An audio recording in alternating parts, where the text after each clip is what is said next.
जय जगन्नाथ पिलामाने आज आम तुम चतुर्थ श्रेणी साहित्य बईर पंचम पाठटी पढ़ा जहाँकि अच्छी ओडिशा मोर देश। तो चलो पिलामाने प्रथमे आम कविताटी को आवृत्ति करदे आपर आम तार भावार्थ बा अर्थ बुझा बुझिपार पिलामाने। फास्ट आम देखा तार कवि किए। कवि होउचंती रामकृष्ण नंद। तो चलो एबे आम कविताटी को भल स्वर करी आवृत्ति करवा आ पिला माने तुमे मध्य मो सहित आवृत्ति करिवो बुझिला। तो चलो देखिबा।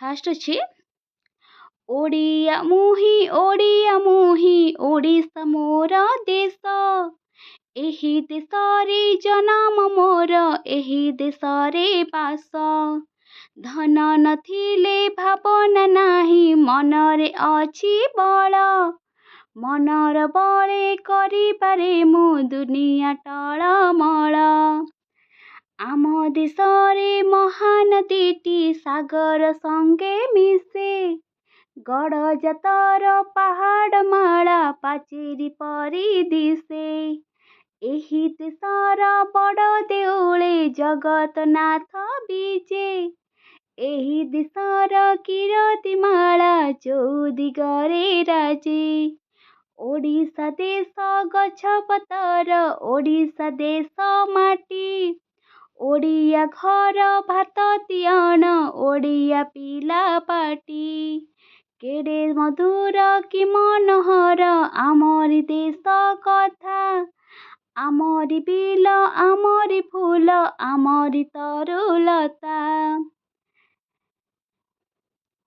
एही देशरे चिलिका ह्रद भुवनेश्वर पुरी कोणार्कर देउल देखि मरंती लोके झुरी ओडिशा आम जन्म भूमि होइछि आजि हीन आमे आनिबु फेराई तार सुख श्रीर दिन एही देशर पानी पवने शरीर हेला गड़ा एही देशर चाटशाली रे शिखिलु पाठ पढ़ा एही देशर सेवारे आम जीवन हेउ शेष ओडिया आमे ओडिशा आम देश। अच्छा पिला माने देखिल आम कविता को सुंदर भाव आवृत्ति कले आ तुम्हें मैंने मो सहित आवृत्ति करथिबो बोली मु भाबुची। तो चलो एबे तार अर्थ बुझिबा तार अर्थ गुड़ी को गोटे गोटे लाइन बा गोटे गोटे पारा करिकी आमे तार अर्थ बुझिबा बुझिला। चलो देख ओडिया मुही ओडिशा मोर देश। अच्छा पिला माने फास्ट आम टॉपिक टा अछि ओडिशा मोर देश। आमे जानिचंती आम देशर ना कौन थिले पिला माने आम देशर ना आमे भारत जानिचंती किंतु कवि रामकृष्ण नंद ओडिशा को आम देश बोली काहे कहिचंती। ओडिशा कौन देश ओडिशा गोटे राज्य कहार राज्य आम भारत गोटे देश हेले भारत रे केतोटी राज्य अछि 28टी राज्य अछि से 28टी राज्य मध्यरु ओडिशा गोटे राज्य तो आम जानिचंती किंतु कवि रामकृष्ण नंद ओडिशा को मोर देश कहिचंती। तो काहेकि देश कहिचंती तले आमे बुझिबा एठी कविताटा को सुंदर करबा पई ओडिशा को आम देश बोली कहिचंती आमे ओडिशा आम जन्मभूमि हेले ओडिशा को आम देश बोली से माने कहिचंती किंतु ओडिशा प्रकृत रे गोटे राज्य तापर भी आम बुझिपारिबा आम ओडिशा दिने देशर मान्यता पाइथिला जोटा कि बहुत गड़जात राज्य होइके आम ओडिशा गोटे देश थिला बहुत पूर्वे तो सेथि लगी भी देश कह जाई पारे हैला। तो आमे कविताटी को बहुत सुंदर भाव में गायबा पई ओडिशा को हमर देश बोली मान्यता दे जाइछि। तो देश किंतु आम ओडिशा को आमे जानिचंती कि आम ओडिशा गोटे राज्य आमे देश कहबा नाही। आम देशर ना पिला माने कोन कहिलो आम देशर ना होची भारत आउ आम राज्यर ना ओडिशा। तो ओडिशा आम राज्य तो से ओडिशा आम राज्य को आम एठारे कवि देश बोली तुलना करिसेंती बुझिला कि। तो देश ए ओडिशा राज्य रे केतोटी जिला अछि तुमे पिला माने कहि परिबो कहिलो पिला माने केतोटी जिला अरे तुम मानक भाई एटा प्रश्न ओडिशा रे केतोटी जिला हमर केतोटी जिला को नै ओडिशा राज्यटी गठित होइछि। तो चलो एबे तार आमे अर्थ बुझिबा सबु लाइन रो बुझिला। तो देख ओडिया मुही ଓଡ଼ିଶା ମୋର ଦେଶ।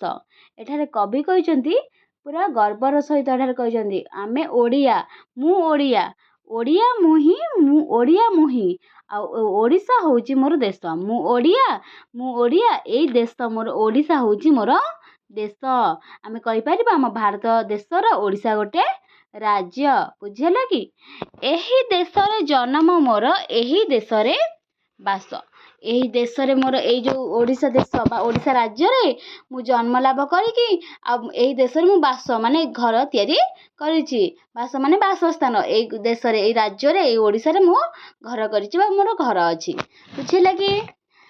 ଧନ ନଥିଲେ ଭାବନା ନାହିଁ, ମନରେ ଅଛି ବଳ, ମନର ବଳେ କରିପାରେ ମୁଁ ଦୁନିଆ ଟଳମଳ। ଧନ ମୋ ପାଖରେ ନଥାଉ, ମୁଁ ପଛେ ଗରିବ ହୋଇଥାଏ, ଭାବନା ଏଥିରେ ନାହିଁ, ମୋର କିଛି ଭାବିବାର ନାହିଁ, ମୁଁ ଗରିବ ହେଇଥାଇପାରେ, କିନ୍ତୁ କ'ଣ ଅଛି? ମନରେ ମୋର ବଳ ଅଛି, ମୁଁ ବହୁତ ଶକ୍ତିଶାଳୀ, ମୋ ମନରେ ବହୁତ ବଳ ଅଛି। ମୁଁ ଏଇ ବଳ ମାଧ୍ୟମରେ ମୁଁ ଦୁନିଆକୁ ଟଳମଳ କରିପାରେ। ତମେ ଜାଣିଥିବ ଆମ ଇଂରେଜମାନଙ୍କ ଯେତେବେଳେ ଆମକୁ ଶାସନ କରୁଥିଲେ ସେତେବେଳେ ଇଂରେଜମାନଙ୍କ ତୁଳନାରେ ଆମ ପାଖରେ ତ କିଛି ଟଙ୍କାର ମାନେ ଧନ ନଥିଲା ସେତେବେଳେ। ତ କିନ୍ତୁ ତାପରେ ବି ଆମର ଓଡ଼ିଶାବାସୀ ଯେତିକି ଥିଲେ, ଯେତିକି ଆମର ମାନେ କ'ଣ ଆମ ଦେଶ ପାଇଁ ପ୍ରାଣତ୍ୟାଗ କରିଛନ୍ତି। ଯେମିତି ଆମେ ପୂର୍ବ ଭିଡ଼ିଓରେ ପଢ଼ିକି ଆସିଲେ, ପୂର୍ବ ଚାପ୍ଟରଟା ପଢ଼ିଲେ କ'ଣ ଜୟୀରାଜଗୁରୁ, ବାଜି ରାଉତ ଏଇସବୁ କ'ଣ ତାଙ୍କର ଧନ ଥିଲା କି ସେତେବେଳେ? କିନ୍ତୁ ଧନ ନଥିଲେ ବି ତାଙ୍କର କ'ଣ ଥିଲା? ମନରେ ବଳ ଥିଲା। ସେ ବଳ ଯୋଗୁଁ ସେ କ'ଣ କରୁଥିଲେ? ଇଂରେଜମାନଙ୍କୁ ସେ ରୋକଠୋକ କରିପାରୁଥିଲେ। ଆମକୁ ସ୍ୱାଧୀନତା ଦରକାର, ଆମେ ତୁମ ଅଧୀନରେ ରହିବାକୁ ଚାହୁଁନାହୁଁ। ତ ସେଇ ବଳ ଅନୁସାରେ, ସେଇ ମନର ବଳ ଅନୁସାରେ ସେ ଇଂରେଜମାନଙ୍କ ଠାରୁ ଇଂରେଜମାନଙ୍କ ଠାରୁ ଦୂରରେ ରହି ଲଢ଼େଇ ବି କରିପାରୁଥିଲେ। ବୁଝିଲା? ତ ସେଇ କଥା ଏବେ କବି ଏଠାରେ କହିଛନ୍ତି। ଧନ ନଥିଲେ କିଛି ଭାବନା ନାହିଁ, କିନ୍ତୁ ମୋ ମନରେ ବଳ ଅଛି। ଏଇ ମନର ବଳରେ ମୁଁ ଦୁନିଆକୁ ଟଳମଳ କରିପାରେ, ମୋ ଇଚ୍ଛା ଅନୁସାରେ ମୁଁ ଦୁନିଆକୁ ହଲଚଲ କରିଦେଇପାରେ। ବୁଝିହେଲା କି? ତାପରେ ଦେଖିବା, ଆମ ଦେଶରେ ମହାନଦୀଟି ସାଗର ସଙ୍ଗେ ମିଳେ, ସାଗର ସଙ୍ଗେ ମିଶେ, ଗଡ଼ଜାତର ପାହାଡ଼ମାଳା ପାଚେରୀ ପରି ଦିଶେ। ଆମ ଦେଶରେ ମାନେ ଆମ ଦେଶଟି କାହାକୁ, ଏଠି କବି କାହାକୁ କହିଛନ୍ତି? ଓଡ଼ିଶାକୁ। ଓଡ଼ିଶା ଯେ ରାଜ୍ୟରେ ମହାନଦୀଟି, ମହାନଦୀ ଆମ ଓଡ଼ିଶାର ମହାନଦୀ ଅଛି କି ନାହିଁ ରେ ପିଲାମାନେ? ଅଛି ନିହାତି ଭାବରେ। ତ ଓଡ଼ିଶା ଏଇ ଯେ ଦେଖ, ଏଇ ଯେଉଁ ଚିତ୍ରଟା ମାନଚିତ୍ରଟା ହେଇଛି, ମହାନଦୀଟା ଏଇଠୁ ସମ୍ବଲପୁର କୋଉଠି ଦେଖିବ? ସମ୍ବଲପୁର ଏଇପରି ଆସିକି ଓଡ଼ିଶା କୁଆଡ଼େ ଗଲା? ଏଇଟା ବୋଧେ ଓଡ଼ିଶା, ଏଇ ଓଡ଼ିଶା ରାଜ୍ୟରେ ପଶିଛି। ବୁଝିହେଲା ପିଲାମାନେ? ତ ମହାନଦୀଟି ସାଗର ସଙ୍ଗରେ ମିଶି ଏଇଠି ଯାଇକି ଯେଉଁ ଧଳା ଜଳ ଚିହ୍ନ ଅଛି ନା, ଦେଖ ଏଇ ଯେଉଁ ଏରିଆରେ ସାଗର ସହିତ ମିଶିଛି। କିଏ? ମହାନଦୀଟି ସାଗର ସହିତ ମିଶିଛି। ବୁଝିହେଲା? ତାହେଲେ ଆମ ଦେଶର ମହାନଦୀଟି ସାଗର। ଆଚ୍ଛା, କୋଉ ସାଗର ପିଲାମାନେ ଏପଟେ ଅଛି କହିଲ? ଆମ ଓଡ଼ିଶା ଯୋଉପଟେ ଅଛି ସେଇପଟର ପୂର୍ବ ପାର୍ଶ୍ୱରେ କୋଉ ସାଗର ଅଛି? ତ ବଙ୍ଗୋପସାଗର। କ'ଣ ଅଛି? ବଙ୍ଗୋପସାଗର। ତ ସେଇ ସାଗରରେ କୋଉ ନଦୀ ମିଶିଛି? ଆମର ମହାନଦୀ, ଆମର ଓଡ଼ିଶାର ବଡ଼ ନଦୀ କିଏ? ମହାନଦୀ ସାଗର ସହିତ ମିଶିଛି। ଆଉ ଗଡ଼ଜାତ ରାଜ୍ୟ ସବୁ ଯେଉଁ ରହିଥିଲା ଆଗରୁ, ସେଇ ଗଡ଼ଜାତ ରାଜ୍ୟରେ ଯେଉଁ ପର୍ବତମାଳା ରହିଛି, ପାହାଡ଼ମାଳା, ସେ କିପରି ଦେଖାଯାଏ? ପାଚେରୀ ଭଳିଆ ଦେଖାଯାଏ। ମାନେ ଆମ ଓଡ଼ିଶାର ପାଚେରୀ ଭଳିଆ ଦେଖାଯାଏ, ପାଚେରୀ ସଦୃଶ ଦେଖାଯାଏ। ବୁଝିହେଲା କି? ପାଚେରୀ ରହିଥିବାରୁ ମାନେ ମାନଙ୍କ ଠାରୁ ଆମେ ରକ୍ଷା ପାଇବା ପାଇଁ ଏଇପରି ପାଚେରୀ ଭଳିଆ ଆମର ରହିଛି, ଗଡ଼ଜାତର ପାହାଡ଼ମାଳାଟା ଦେଖାଯାଏ। ବୁଝିହେଲା କି? ତାପରେ ଦେଇଛି, ଏହି ଦେଶର ବଡ଼ ଦେଉଳେ ଜଗନ୍ନାଥ ବିଜେ, ଏହି ଦେଶର କୀର୍ତ୍ତିମାଳା ଚଉଦିଗରେ ରାଜେ। ଏଇ ଆମ ଦେଶର, ଆମେ ପୁଣି କହିବା ଦେଶ କ'ଣ ପିଲାମାନେ? ଏଠି ଦେଶ ହେଉଛି ଏଠାରେ ଓଡ଼ିଶା। ଓଡ଼ିଶା ଏକ କ'ଣ ଦେଶ ନା ରାଜ୍ୟ? ରାଜ୍ୟ। ତ ଏଇ ରାଜ୍ୟର ବଡ଼ ଦେଉଳ କୋଉଠି ଅଛି? ପୁରୀରେ। ତ ପୁରୀରେ କ'ଣ ପାଏ କି କୋଉ ଦେବତା? ଆମେ ଜାଣିଛନ୍ତି ଜଗନ୍ନାଥ ବିଜେ କରିଥାନ୍ତି। ଆଉ ଏହି ଦେଶର କୀର୍ତ୍ତିମାଳା ଚଉଦିଗରେ ରାଜେ। ତ ଏଇଟା ହେଉଛି ଦେଇଛି ପଦ୍ୟ ରୂପରେ। କୀର୍ତ୍ତି ମାନେ କ'ଣ? କୀର୍ତ୍ତି। ତ ଏହି ଦେଶର କୀର୍ତ୍ତିମାଳା। ତ ତ କୀର୍ତ୍ତିମାଳା ଚଉଦିଗରେ ମାନେ ଚାରିଆଡ଼େ ମାନେ ଶୋଭା ପାଏ। ବୁଝିଲ କି? ଚାରିଆଡ଼େ ସୁପ୍ରସିଦ୍ଧ। ବୁଝିଲ? ଆମ ଦେଶରେ ଯେଉଁ କୀର୍ତ୍ତିମାଳା ସବୁ ଅଛି, ଜଗନ୍ନାଥଙ୍କର ଯେଉଁ ଜଗନ୍ନାଥ ଯେତେବେଳେ ଆମର ବାହୁଡ଼ା ଯାତ୍ରା ଯେତେବେଳେ ହୁଏ, ସେତେବେଳେ ହଜାର ହଜାର ଲୋକ, ହଜାର ସହସ୍ର ଲୋକ, ହଜାର ହଜାର ଲୋକ ଆସି କେଉଁଠୁ ସେ ପୁରୀକୁ ଆସିଥାନ୍ତି। ଯେମିତିକି ସେଇ ଯେଉଁ ଜଗନ୍ନାଥଙ୍କର ରାଜା ହେଉଛି କୀର୍ତ୍ତିମାଳା ଆମର ଦେଶ ବିଦେଶରେ ଶୋଭା ପାଇଥାଏ। ଯେମିତିକି ଇଣ୍ଟରନ୍ୟାସନାଲ୍ ଲୋକ ମାନେ, ଇଣ୍ଟରନ୍ୟାସନାଲ୍ ମାନେ କ'ଣ, ବିଦେଶୀ ଲୋକମାନେ, ନ୍ୟାସନାଲ୍ ଇଣ୍ଟରନ୍ୟାସନାଲ୍ କାହାକୁ କୁହାଯାଏ? ନ୍ୟାସନାଲ୍ ମାନେ ଆମ ଦେଶୀୟ, ଇଣ୍ଟରନ୍ୟାସନାଲ୍ ମାନେ ବହିର୍ଦେଶୀୟ। ତ ବାହାର ଦେଶର ଲୋକମାନେ ଆସିକି ଆସିଥାନ୍ତି ପୁରୀକୁ। ତ ଚଉଦିଗରେ ମାନେ ଚତୁର୍ଦିଗରେ ଏଇଟା ରାଜିଥାଏ। ବୁଝିହେଲା କି? ଓଡ଼ିଶା ଦେଶ ଗଛପତର, ଓଡ଼ିଶା ଦେଶ ମାଟି, ଓଡ଼ିଆ ଘର ଭାତ ତିଅଣ, ଓଡ଼ିଆ ପିଲା ପାଟି। ତାହେଲେ ଓଡ଼ିଶା ଆମ ଦେଶର ବା ରାଜ୍ୟର ଏ ଯେଉଁ ଗଛପତ୍ର ଅଛି, ଆଉ ଏଇ ଓଡ଼ିଶା ଦେଶର ମାଟି ମାନେ ଓଡ଼ିଶା ରାଜ୍ୟର ଗଛପତ୍ର ଆଉ ମାଟି, ଆଉ ଓଡ଼ିଆ ଘରର ଭାତ ତିଅଣ ମାନେ ଭାତ ସହିତ ତିଅଣ ମାନେ କ'ଣ ପିଲାମାନେ? ଅର୍ଥଲେଖ। ତିଅଣ ମାନେ ତରକାରୀ, ତିଅଣ ମାନେ ତରକାରୀ। ତ ଓଡ଼ିଆ ଘରର ଭାତ ତରକାରୀ ଆଉ ଓଡ଼ିଆ ପିଲା ପାଟିକୁ କିପରି ଲାଗେ? ସ୍ୱାଦ ଲାଗେ, ମାନେ ବହୁତ ସ୍ୱାଦିଷ୍ଟ ଲାଗିଥାଏ। ବୁଝିହେଲା କି? ଭାତ ତରକାରୀ ଟିକେ ହେଇଗଲେ ଓଡ଼ିଆ ପିଲା ପାଟିକୁ ବହୁତ ସୁନ୍ଦର ଲାଗିଥାଏ। ତ ଏଇ କଥାକୁ କେହି କେବେ ଭୁଲି ପାରିବେ ନାହିଁ। ଯିଏ ଯେତେ ବାହାରେ ଥାଉ, ମାନେ ଘର ବାହାରେ ରହିକି ପାଠ ପଢ଼ୁଥିଲେ ମଧ୍ୟ ଘରକୁ ଆସିଲେ ସେ ଭାତ ତିଅଣ, ସେ ପଖାଳ, ଏଇ କଥା ତାର ହିଁ ମନେ ପଡ଼ିଥାଏ। ବୁଝିଲା କି?